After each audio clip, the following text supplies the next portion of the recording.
Most of the people in this old cemetery will have been buried with an extraordinary degree of pomp and panoply and a grandiosity that was quite standard in the Victorian era. What changed this was the First World War, when there were so many deaths that the government took a view on how to manage what they saw as an impending grief storm.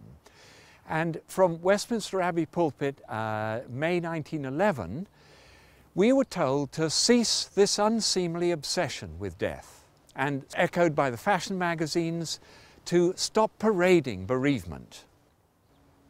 And at that point, we took grief into a private place, and there began to be a certain disloyalty, even shame attached to showing or even talking about death, dying and funerals.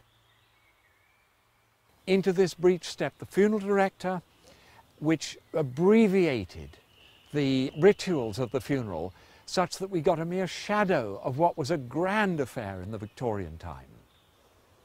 They then ushered in an era of the standard production line funeral. And it seems to me you lived your life like a candle. Princess Diana's funeral marked a change. Her children were involved. She was buried in her own clothes on private land. There was live music in the Abbey. There was applause. There was political speeches. And this marked the real sea change to the point where we are now able, if we're brave and bold and tell the funeral director what we want, we can have a funeral that makes sense to us.